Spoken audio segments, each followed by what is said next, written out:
नमस्कार, मैं हूं सुधीर जाखड़ और आप देख रहे हैं द लोकल न्यूज और आप देख रहे हैं साथ में सिटी तहलका और साथ में देख रहे हैं युवा बोलेगा। हमारे साथ आज इस चुनावी जो बड़ौदा की जो जंग जो चल रही है इसके बारे में विस्तार से हम बात करेंगे। यहाँ क्या क्या रणनीतियाँ और क्या क्या राजनीतिक हलचल उठापटक जो है सरगर्मियाँ जितनी तेज़ हो चुकी हैं उन सब के बारे में हमारे साथ बातचीत करने के लिए मौजूद हैं युवा बोलेगा के रिपोर्टर राहुल आर्य जी और सिटी तहलका के एडिटर हैं जितेंद्र अहलावत जी।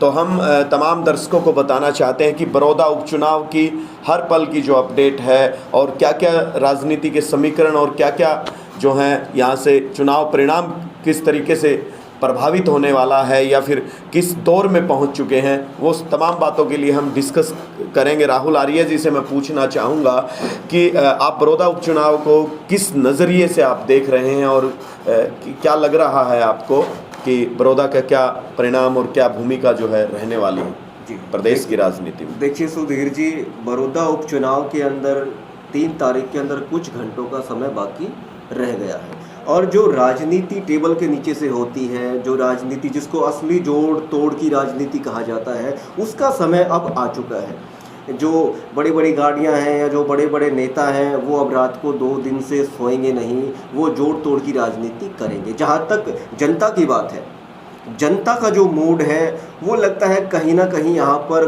कांग्रेस के पक्ष में जाता दिख रहा है, क्योंकि उसके कारण है। एक पहला कारण ये है कि यहाँ पर कांग्रेस की सीट थी।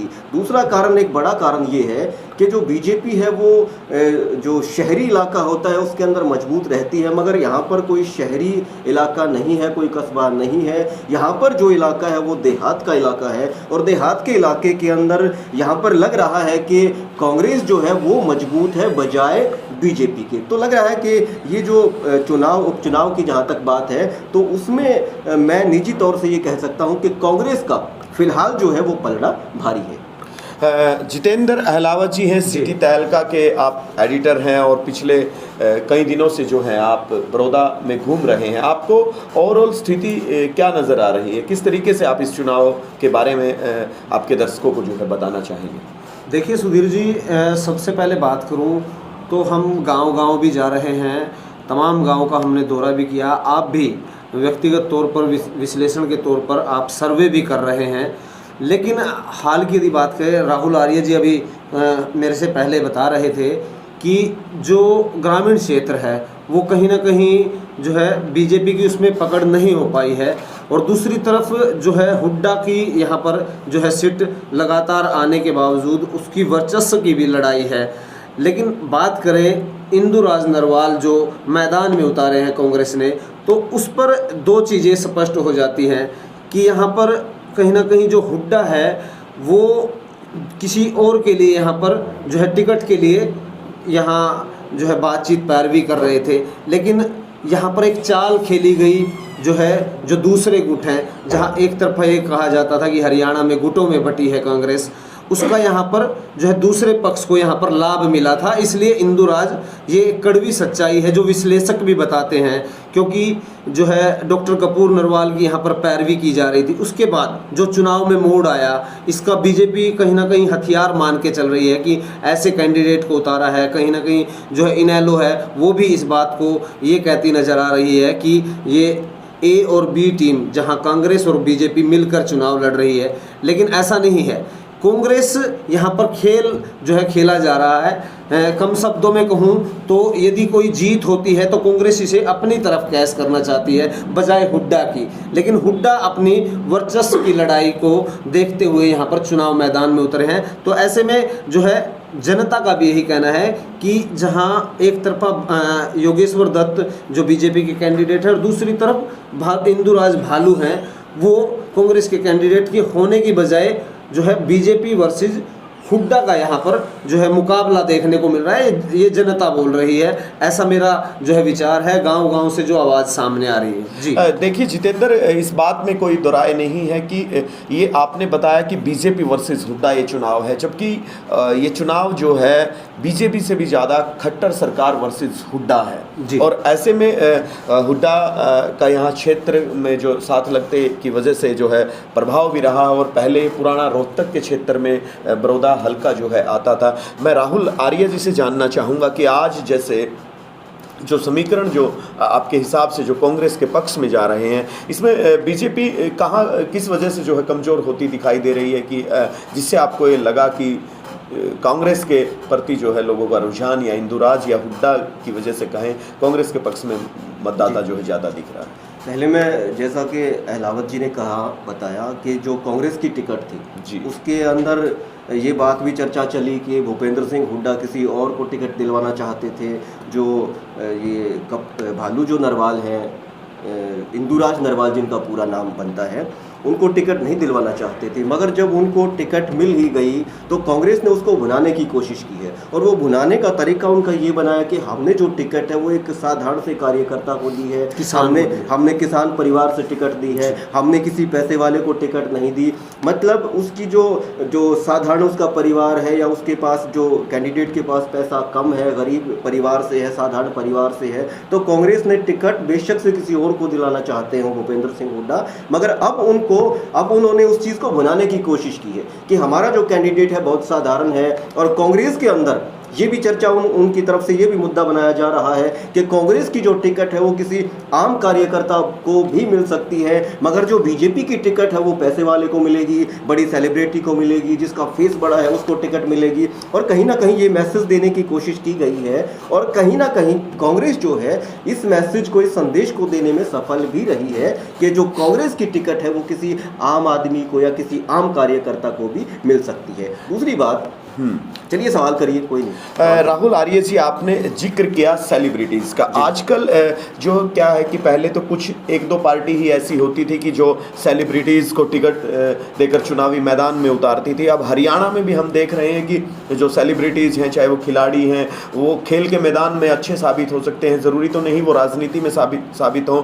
लेकिन भारतीय जनता पार्टी भी जो है लगातार जैसे कलाकारों को, सिंगर्स को, क्रिकेटर को, हॉकी प्लेयर्स को, और ये अभी जो कुश्ती के जो पहलवान होते हैं, इनको टिकट दे के, इनको अच्छे अच्छे चेयरमैनी के पदों पर बैठा के, मतलब ये इस तरीके के कल्चर को आप किस तरह से देख रहे हैं कि क्या जनता, हरियाणा की जनता इन सेलिब्रिटीज़ को एक नेता के तौर पे स्वीकार कर पाएंगे या नहीं कर पाएंगे? देखिए, आपने जो सवाल किया बहुत महत्वपूर्ण सवाल है जी, और इसका जो जवाब है वो बड़ी गंभीरता के साथ और बड़ी निष्पक्षता के साथ मैं ये देना चाहूँगा कि जो राजनीति का क्षेत्र है उसके अंदर कोई योग्यता हो ना हो, उसके अंदर कोई पैमाने हैं नहीं हैं, उनका कोई मायना नहीं है। राजनीति के अंदर केवल जो चुनाव जीत सकता है, चाहे वो अच्छा नेता साबित हो नहीं हो, जो चुनाव जीतने वाला है उसको टिकट दी जाती है। और ये जो परंपरा है, मैं मानता हूं कि जो गंभीर किस्म की राजनीति है, जो देश का जो लोकतंत्र है, उसके लिए कहीं ना कहीं मैं मानता हूं कि आगे जो समय आएगा उसके अंदर इस प्रकार की मुश्किलें लोकतंत्र के लिए खड़ी हो सकती हैं इस परंपरा से। अब मैं एक उदाहरण देता हूं जी, कि जो सेलिब्रिटी की बात है, सचिन तेंदुलकर को राज्यसभा के अंदर भेजा गया। अब राज्यसभा के अंदर उनका रिकॉर्ड कितना है, संसद के अंदर वो कितने सवाल उठाते हैं, खिलाड़ी के तौर पर उनको भेजा गया, कितना खेल से संबंधित वो अपनी परफॉर्मेंस जो है जैसे मैदान में देते थे वो संसद में नहीं दे पाए, इस बात में कोई दो अक्षर दे ही नहीं पाते हैं। दूसरा आप अमिताभ की बात करें जी, दूसरा अमिताभ बच्चन जो थे, अमिताभ बच्चन लोकसभा के अंदर चुनकर गए और लोकसभा के अंदर उन्होंने कौन सा तीर मारा ये भी आप जानते हैं। उसके अलावा धर्मेंद्र जी जो थे, उनको भी एक बार जयपुर से लोकसभा का जो उनको बीकानेर से शायद हेमा मालिनी है, उसके साथ साथ शत्रुघ्न सिन्हा रहे, राज बब्बर रहे, संजय दत्त रहे, जयप्रदा रही, जया भादुरी रही। और जया भादुरी से एक किस्सा मैं आपको सुना देता हूँ। कांग्रेस की सरकार थी और सुशील शिंदे जो थे वो गृह मंत्री होते थे भारत सरकार में, और जया भादुरी जी कुछ अपनी बात कहने के लिए, कोई कसाब का उस वक्त का मुद्दा था, कसाब को फांसी हुई थी कांग्रेस की सरकार में, और गृह मंत्री जो थे वो सुशील कुमार शिंदे थे। तो संसद के अंदर चर्चा चल रही थी और जया भादुरी जी एकदम से खड़ी हो जाती है। जया भादुरी के बारे में थोड़ा दर्शकों, क्या वो कलाकार थी, अभिनेता? जया भादुरी जी अमिताभ बच्चन जी की पत्नी है। जया भादुरी की मैं बात कर रहा हूँ, जया भादुरी, जया बच्चन आप कह सकते हैं ना। जया भादुरी से जो है मैं ही कंफ्यूज हो गया, दर्शक ज्यादा हो जाएंगे, जया बच्चन बोली, ठीक है जी। तो जब वो खड़ी हुई अपनी बात कर रही थी तो जो देश के गृह मंत्री थे सुशील कुमार शिंदे, वो ये कहते हैं कि मैडम जी आप बैठ जाइए, ये कोई फिल्मी मामला नहीं है, ये बड़ा सीरियस मामला है, गंभीर मामला है। माने उनका मतलब ये था कि जो फिल्मी कलाकार जो चुनकर आते हैं या राज्यसभा से आते हैं या लोकसभा से आते हैं, उनको संसद जो है वो सीरियस नहीं लेती। ये जो परंपरा है, मैं मानता हूँ ये लोकतंत्र के लिए ठीक नहीं। बिल्कुल उसे वैसा ही आप जिक्र मुझे बता रहे थे, एक बहुत बड़े नेता हुए थे, क्या नाम, बहुगुणा जी, वो भी मैं चाहता हूँ दर्शकों को एक बार बताएंगे आप इसी मामले में। पहले की राजनीति जो थी वो सुचिता की राजनीति होती थी, उसके अंदर मूल्य होते थे, उसके अंदर सिद्धांत होते थे, बिल्कुल विचारधारा होती थी, विचारधारा की राजनीति होती थी। जो दल बदल की राजनीति थी वो नहीं होती थी, अगर थोड़ी बहुत होती थी तो उसके पीछे बहुत बड़ी व्यवस्थाएं होती थी, मजबूरियां होती थी। आसानी से अगर नेता एक पार्टी को छोड़कर दूसरे में चला जाता तो वो अपनी उसके अंदर बेइज्जती समझता था, उसके अंदर इंसल्ट मानता था, उसका स्वाभिमान कहीं ना कहीं चोट खा जाता था। तो हेमवती नंदन बहुगुणा जो थे वो जनता पार्टी के अध्यक्ष होते थे, और 1984 का जो चुनाव था उसके अंदर राजीव गांधी और जो अमिताभ बच्चन जी हैं उनकी दोस्ती परवान चढ़ी और उनकी दोस्ती के चर्चे भी बहुत थे।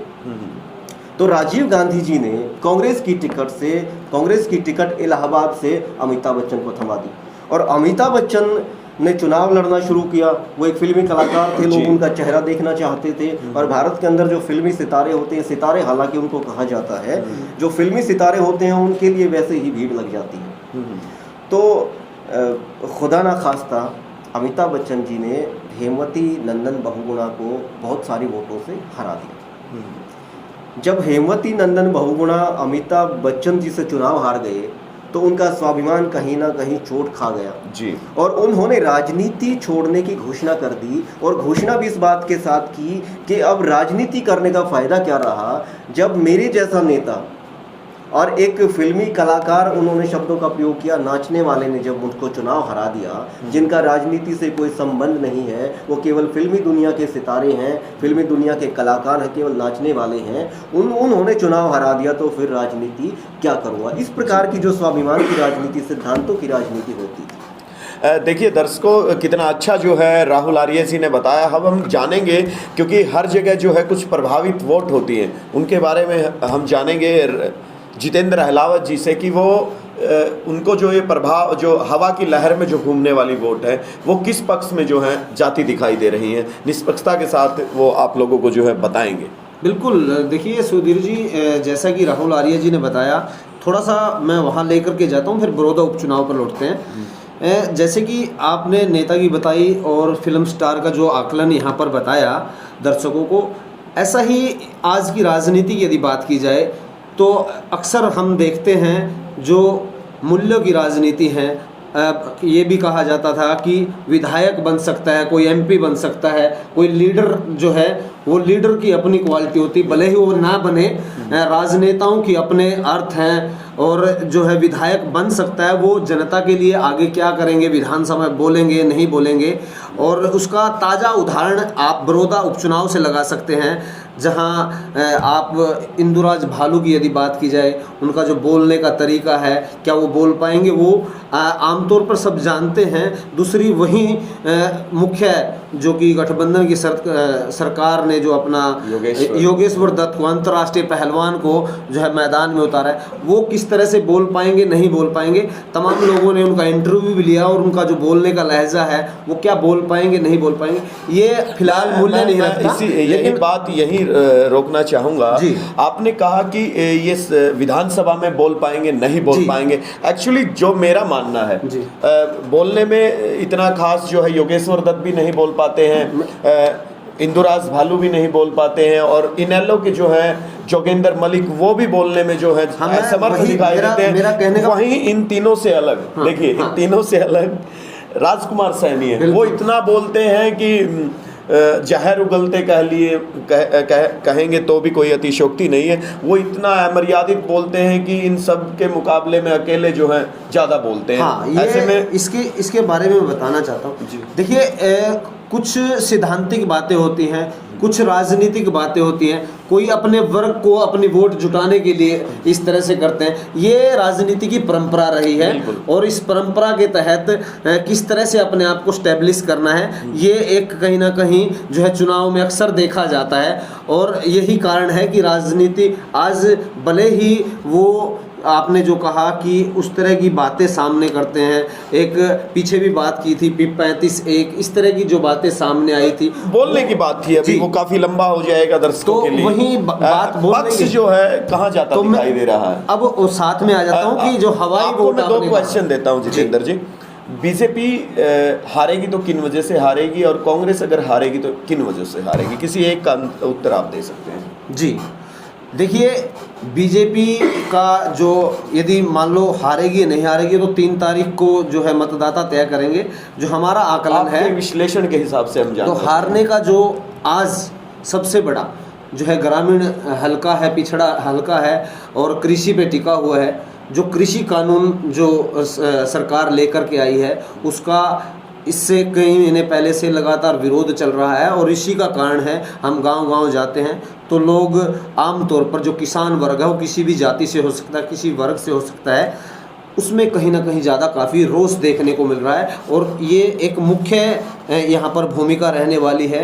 यदि यहाँ बीजेपी हारेगी, इसका मुख्य कारण ये माना जाता है। दूसरा कारण यदि हम देखें तो यहाँ पर निर्णायक भूमिका में यदि बीजेपी यदि हारती है तो उसमें निर्णायक भूमिका राजकुमार सैनी की बहुत रहने वाली है। जैसा मेरा जो कमजोर जो लोग राजकुमार सैनी को समझ रहे हैं, जिस तरह से, हाँ, ये बहुत बड़ा फैक्टर रहने वाला है। यदि राजकुमार सैनी अपने उन जो वोट प्रतिशत जो है राजनीतिक पंडित हैं जितने जुटा पाते हैं, जितना उनका वोट प्रतिशत बढ़ता है, उसको बीजेपी पे काफ़ी प्रभाव पड़ेगा। अच्छा, राहुल आर्य जी से हम पूछना चाहेंगे कि आप मानते हो हर एक विधानसभा में जो है लहर के हिसाब से चलने वाली, हवा के हिसाब से चलने वाली पवन पुत्र जो हैं वो वोट होती हैं, जो लास्ट मोमेंट पे जो है निर्णय लेती हैं, वो किस पक्ष में आपको जाती दिखाई दे रही हैं? या यूँ कहें कि आपको हवा और लहर जो है वो किस पार्टी की दिख रही है, और अगर बीजेपी अगर हारेगी तो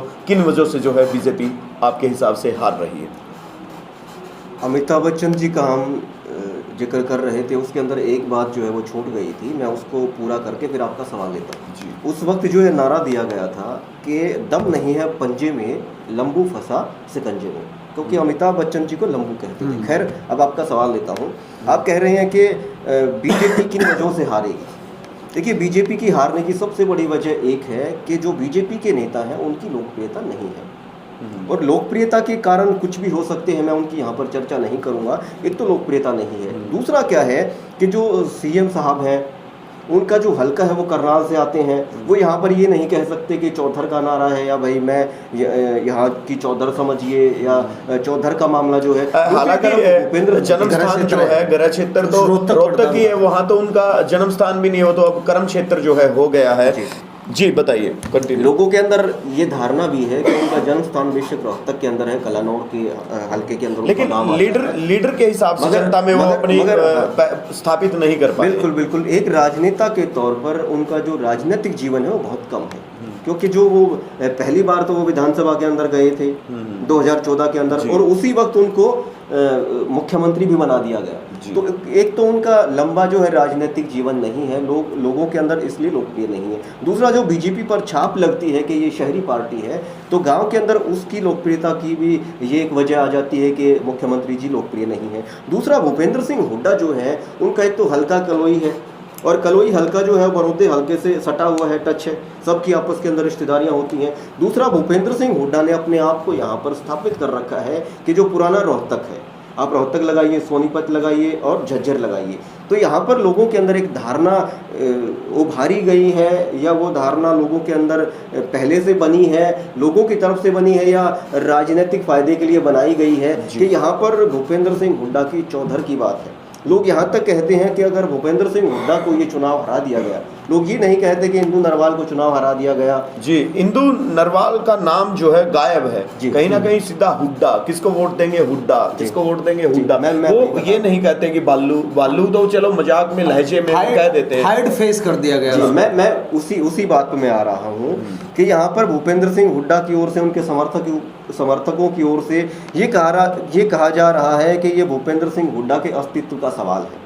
अस्तित्व का सवाल इसलिए बनाया जा रहा है कि जो कांग्रेस की टिकट है उसके अंदर भी बहुत लैग पोलिंग हुई है, किस तरीके से टिकट मिली है, किस तरीके से नहीं मिली। अगर भूपेंद्र सिंह हुड्डा यहाँ से चुनाव, माने उनके जो प्रत्याशी जो हैं वो चुनाव हार जाते हैं कांग्रेस के प्रत्याशी, तो कहीं ना कहीं ब्लेम जो है वो भूपेंद्र सिंह हुड्डा पर आएगा। क्योंकि जो पुराना रोहतक है, जो 3 जिले जिसके अंदर आते हैं, सोनीपत आता है, झज्जर आता है, रोहतक आता है, तो भूपेंद्र सिंह हुड्डा उनमें चौधर का नारा देते हैं। भूपेंद्र सिंह हुड्डा उसी क्षेत्र के, चलिए चौधर तो आपने बता दी, और उसका मुख्य कारण क्या है कि जब कोई नेता सीधा एकदम एमएलए का चुनाव लड़े और मुख्यमंत्री बन जाए तो वो लीडर कम बन पाता है, क्योंकि मुख्यमंत्री के बनने के बाद उसका जो लोकल जो लोग होते हैं जहाँ से वो चुनाव लड़ता है उनसे कनेक्टिविटी हो नहीं पाती है, क्योंकि सीधे एकदम आना और पैरासूट उम्मीदवार के तहत चुनाव लड़ना। मुख्यमंत्री ने जैसे किया, करनाल में चुनाव लड़ा, चुनाव के बाद सीधे मुख्यमंत्री बन गए, और एक मुख्यमंत्री बने, पहले 1-2 बार एमएलए रहे, 1-2 बार एमपी रहे, फिर मुख्यमंत्री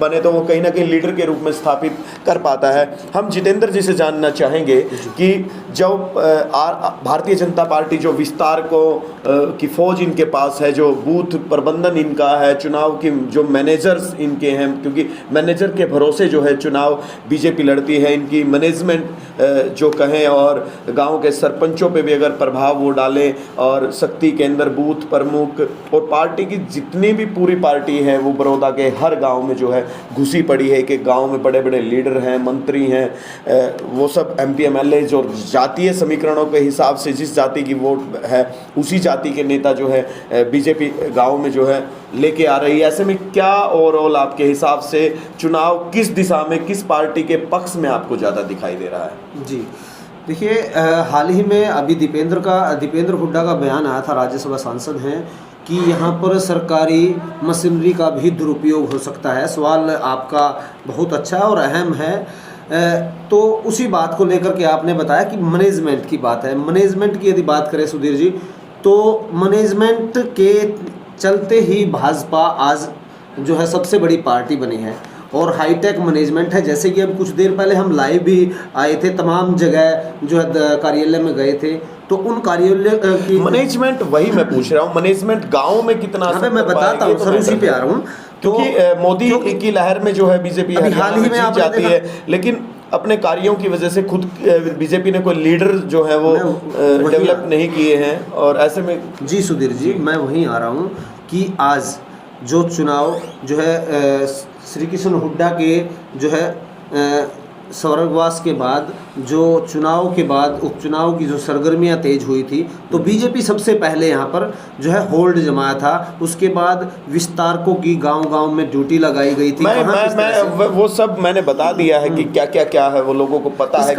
इसका असर मैं चुनाव आपके हिसाब से सीधा कौन सी पार्टी के पक्ष में जा रहा है? कम शब्दों में बात करूं तो आज जो दोनों तरफ से भय बना हुआ है, और इसी का यही कारण है कि मैनेजमेंट जो हावी है बीजेपी की, गांव दर गांव ड्यूटी लगाई गई, एमएलए की ड्यूटी लगाई, एमपी की ड्यूटी लगाई, स्टार प्रचारकों की जो फौज है यहाँ पर लगाई गई। एक खास बात आप देखते हैं कि विधायक जो उम्मीदवार है, माफ़ी चाहूँगा, उम्मीदवार के साथ कोई भी मौजूदा मंत्री कोई ऐसा नहीं जाता। आज 2 दिनों की छोड़ दी जाए, उसकी वजह ये है कि लोग सवाल जवाब उनसे करेंगे और कैंडिडेट का जो प्रचार है वो दब जाएगा। यही कारण इसका है। कहीं ना कहीं मुझे लगता है जितेंद्र अहलावत भी जो है मान रहे हैं, स्वीकार रहे हैं कि जो है सरकार के प्रति लोगों में विरोधाभास जो है वो कहीं ना कहीं ज़्यादा है। और ऐसे में एक सवाल जो सबसे महत्वपूर्ण आज की डिबेट का जो सवाल है वो मैं पूछना चाहूँगा। मेरे साथ दोनों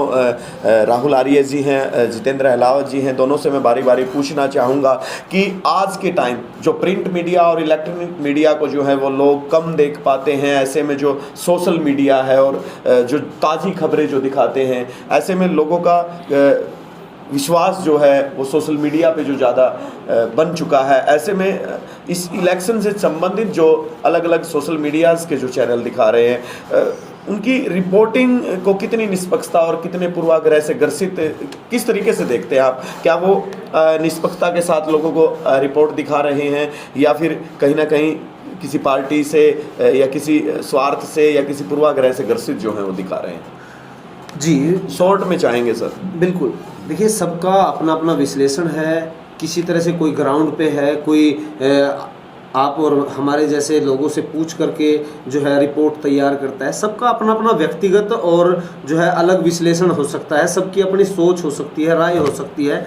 तो हम किसी पर जो है किसी प्रकार की कोई प्रतिक्रिया दें ये नहीं, आप ऐसा बता सकते हैं कि ताकि दर्शक जो आपको देख रहे हैं वो उनका जो मन है किसी भी पार्टी से संबंधित, वो किसी का वोट करना चाहते हैं या किसी को जिताना हराना चाहते हैं, उनका मन विचलित ना हो, मन प्रभावित ना हो, उस लहजे से मैंने पूछा। तो आप ग्राउंड की रिपोर्ट देखिए, कौन ग्राउंड पे जा रहा है, कौन लोगों से बात कर रहा है, किस तरह की बातें कर रहा है। जितेंद्र जी, मैं आपको रोकना चाहूंगा। 5-7 दिन से, पिछले एक हफ्ते से जो है ग्राउंड रिपोर्ट किसी भी चैनल द्वारा दिखाया नहीं जा रहा है। 2-4 चैनल हैं जो केवल इस चुनाव में अपनी प्रतिष्ठा को जो है बनाने के लहजे से या अपने खुद के स्वाभिमान की वजह से जो है जो असली रिपोर्ट दिखा रहे हैं। नहीं तो बहुत सारे चैनल जो हैं उनकी चैनलों की रिपोर्ट से ही लगातार जो है पता चल रहा है कि वो लगातार किस पार्टी से वही आप कह रहे हैं कि जी आप शायद खुलकर उस दिशा में नहीं बोल पा रहे। जो मैं जवाब जो मैं आपसे जानना चाहता हूँ वो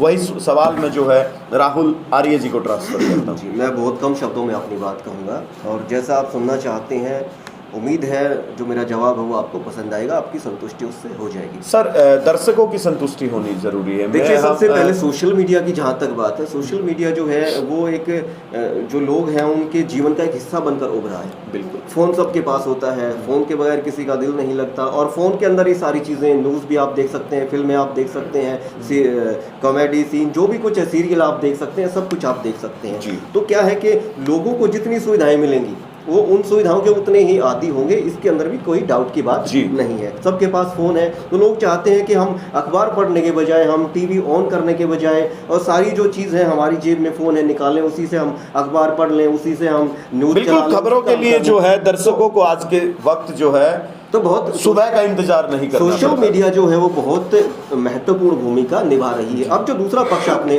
उठाया है, जो रखा है कि निष्पक्षता का, देखिए सबकी अलग अलग राय होती है, सबका अलग अलग नज़रिया होता है। जैसा एलाउद्दीन साहब ने कहा कि सबका अलग अलग विश्लेषण होता है, जिसको जैसा लगता है सब अपनी राय के हिसाब से वो अपने चैनल के माध्यम से दर्शकों को बताते हैं। ये ज़रूरी नहीं है कि हमारी जो राय है उसके हिसाब से महत्वपूर्ण हो सकती है, नहीं हो सकती। बिल्कुल, हमारी राय से किसी की राय अगर नहीं मिलती तो हमें उस पर सवालिया निशान नहीं लगाना चाहिए। ये यहाँ पर महत्वपूर्ण बात है। सब क्योंकि देखिए राहुल, ये सवाल मैंने इसलिए पूछा है कि हम गांव में जाते हैं तो लोग कहते हैं कि अच्छा तुम तो उस पार्टी ने भेजे होंगे, अच्छा तुम तो उस पार्टी ने भेजे होंगे। उस लहजे में कहीं ना कहीं जो है मैं आपकी शंका का समाधान करता हूँ। आपको भी एक कभी ऐसा कुछ सामना करना पड़ा होगा। जब से बीजेपी की सरकार बनी है तब से कांग्रेस की ओर से या बाकी जो अदर पार्टी हैं उनकी ओर से कहा जाने लगा कि जो गोदी मीडिया एक शब्द निकल कर आया। बिल्कुल, कि जो मीडिया है, नेशनल मीडिया है, सोशल मीडिया का उसका यहाँ कोई जिक्र नहीं मेरे ख्याल से नहीं आता। जो नेशनल मीडिया है वो मोदी की खबरें दिखाते हैं या जो बीजेपी का जिनसे फ़ायदा हो इस तरीके की खबरें दिखाते हैं, तो लोगों के अंदर एक धारणा बन गई है। जो आम आदमी है उसको नहीं पता सोशल मीडिया और जो प्रिंट मीडिया और जो इलेक्ट्रॉनिक मीडिया, उसके अंदर डिफरेंस क्या होता है। वो जो आप अगर वो हर चीज़ को वही आप यूट्यूबर, एज ए यूट्यूबर आप गांव में जाते हो तो वो आपको लगाएंगे कि जो टीवी पे दिखते हैं वही आप हो, और जो उनकी धारणा पहले से बनी हुई है कि ये मोदी की खबर दिखाएंगे या बीजेपी की खबर दिखाएंगे, वही फिर आपको वो कहना शुरू कर देते हैं। तो देखिए, मैं एक बात आपको कहना चाहता हूँ कि जो सोशल मीडिया के अंदर जो इस प्रकार की धारणा, जैसे नेशनल न्यूज़ के, नेशनल जो टीवी हैं, न्यूज़ चैनल हैं, उनके प्रति जैसी धारणा बनी हुई है कि गोदी मीडिया है या मोदी की खबर दिखाते हैं कुछ।